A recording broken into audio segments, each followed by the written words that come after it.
Hi guys, good morning. Today we are going to start new chapter in accounts, chapter number 9, ledger posting.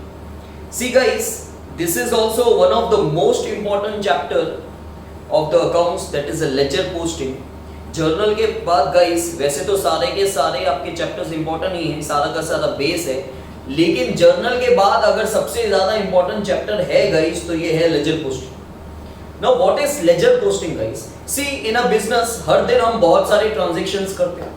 हमारे business में अगर हमारा बहुत बड़ा business है तो उसमें हर दिन बहुत सारे ट्रांजैक्शंस हम लोग करेंगे. कुछ क्रेडिट ट्रांजैक्शंस होंगे, कुछ कैश ट्रांजैक्शंस होंगे, ठीक है.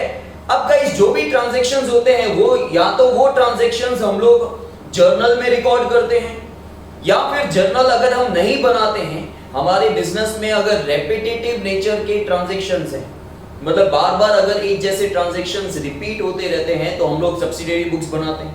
जब हम सब्सिडियरी बुक्स बनाते हैं गाइस तब जर्नल नहीं बनता, और जब जर्नल बनाते हैं तो सब्सिडियरी बुक्स नहीं बनाते. अगर हमारा बिजनेस छोटे मोटे पैमाने पे है, ठीक है, स्मॉल स्केल बिजनेस है, तो हम जर्नल से काम चला सकते हैं. लेकिन हमारा बिजनेस अगर एक्सपेंडेड फॉर्म में है, बहुत बड़ा बिजनेस है, तो गाइस हमें सब्सिडियरी बुक्स बनानी ही पड़ती है और हम जर्नल नहीं मेंटेन करते. सो गाइस हमारे बिजनेस में हर दिन बहुत सारे ट्रांजैक्शंस होते हैं. उन ट्रांजैक्शंस को या तो हम हमारी बेसिक बुक जर्नल में रिकॉर्ड करते हैं, या तो उसके अलावा हम लोग उसे सब्सिडियरी बुक्स में रिकॉर्ड करते हैं. गाइस अब तक आपने जो चैप्टर सीखे हैं उनमें आपने यही देखा है कि हमने जर्नल सीखा, फिर हमने सब्सिडियरी बुक सीखी, उसके बाद हमने कैश बुक देखा, हमने जर्नल प्रॉपर देखा, राइट. तो ये सारी क्या थी? ये सारी बुक्स ही थी जिनमें ट्रांजैक्शंस रिकॉर्ड किए जाते हैं. गाइस अगेन फिर से मैं आपको बोलना चाहता हूं कि हमारे बिजनेस में हर दिन बहुत सारे ट्रांजैक्शंस होते हैं. Many transactions occurs in our business daily, और वो ट्रांजैक्शंस हम किसी ना किसी बुक में रिकॉर्ड करते हैं, आइदर जर्नल और subsidiary books. Guys in books में रिकॉर्ड करने के बाद हम लोग उसकी लेजर पोस्टिंग करते हैं, जो आपको अभी इस चैप्टर में सीखना है. लेजर क्या है guys? Ledger is the main book, it is a principal book, it is a king of books. उसे मेन बुक या प्रिंसिपल बुक कह सकते हो, या फिर उसे किंग ऑफ बुक्स भी कह सकते हो, ठीक है. So ledger is the king of books. Ledger भी एक बुक ही है जिसके अंदर हम अलग अलग अकाउंट्स बनाते हैं. फॉर एग्जांपल आपने 3 ट्रांजैक्शन की. पहला ट्रांजैक्शन कैश टू कैपिटल, दूसरा transaction purchase account debit to cash, तीसरा transaction cash account debit to sale, ठीक है. तो ये 3 एंट्रीज आपने की. इन 3 एंट्रीज में कौन कौन से अलग अलग नाम है? पहले में कैश और कैपिटल, दूसरे में परचेज और कैश, लेकिन कैश तो आ गया है, और तीसरे में कैश और सेल, कैश तो आ गया सेल. मतलब टोटल 4 अकाउंट आपको लेजर की बुक में बनाना. तो गाइस आपने जब जर्नल के अंदर जर्नल एंट्रीज की होगी तो उन एंट्रीज में आपको चेक करना है कि आपने कौन कौन से अकाउंट डेबिट और क्रेडिट किए हैं. उन सारे अकाउंट्स को हम लोग लेजर में बनाएंगे, ठीक है. सो उसे लेजर के अंदर जनरली हम लोग अकाउंट्स मेंटेन करते हैं, अकाउंट्स बनाते हैं, ठीक है. और उसके बाद उन अकाउंट्स के अंदर डेबिट और क्रेडिट इफेक्ट दी जाती है, उसे पोस्टिंग कहा जाता है. जब अकाउंट्स के अंदर हम लोग, अकाउंट्स मतलब ये अकाउंट नहीं, लेजर के अंदर जो अलग अलग अकाउंट्स बनते हैं, जैसे मैंने बताया cash account, capital account, purchase account, sale account, तो उन अकाउंट्स के अंदर भी लिखा जाता है डेबिट साइड या क्रेडिट साइड, क्योंकि उसमें भी 2 साइड्स होती हैं, ठीक है. जैसे कैश बुक में डेबिट और क्रेडिट साइड होती थी, वैसे ही लेजर में भी डेबिट और क्रेडिट साइड होगी गाइस, ठीक है. और वैसे भी लेजर के अंदर हम क्या बना रहे हैं? अकाउंट्स.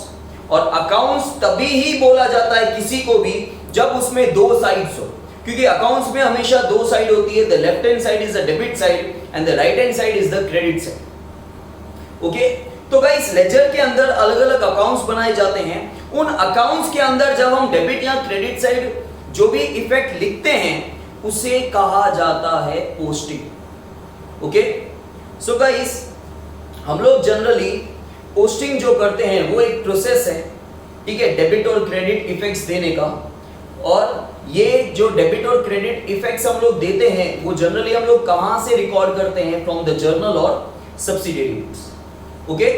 और गाइस लेजर जो है वो एक ऐसी बुक है जिसके अंदर अलग अलग अकाउंट्स ओपन किए जाते हैं ताकि बिजनेस को एक कंक्लूड किया जा सके, ठीक है, कुछ रिजल्ट्स मिल सके finally. Okay, to know the balances, actually why we are maintaining the ledger, हम लेजर क्यों बनाते हैं, लेजर के अंदर जो अलग अलग अकाउंट्स बनाए जाते हैं उसका मेन पर्पस क्या है, to know the balances, to know the balances of each and every account we have maintained, we have opened in the ledger, ठीक है। ये जब आप प्रैक्टिकल करोगे तो आपको पता चल जाएगा कि why we are maintaining different accounts in the ledger, to know the balances, to know the closing balances of each and every different account, okay, समझ में आया। सो गाइस लेजर क्या है, लेजर एक बुक है जिसके अंदर हम लोग अलग अलग अकाउंट्स बनाते हैं।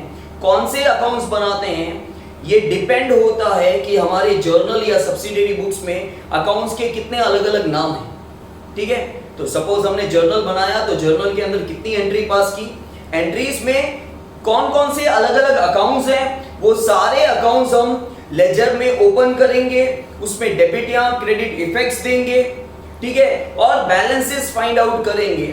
सो to find out the balances we are opening the accounts in the ledger, okay. For example purchase account है तो परचेज अकाउंट का कौन सा बैलेंस होता है, डेबिट बैलेंस, क्रेडिट बैलेंस, ये पता करने के लिए हम लोग लेजर के अंदर अकाउंट्स बनाते हैं, ठीक है। कैश अकाउंट है तो कैश अकाउंट का कौन सा बैलेंस होता है, डेबिट होता है, क्रेडिट होता है, ये पता करने के लिए हम लोग लेजर के अंदर अकाउंट बनाते हैं, okay, clear. So ledger is a main book, it is a principal book, it is a king of books, MCQ में आता है ledger is a king of books, okay.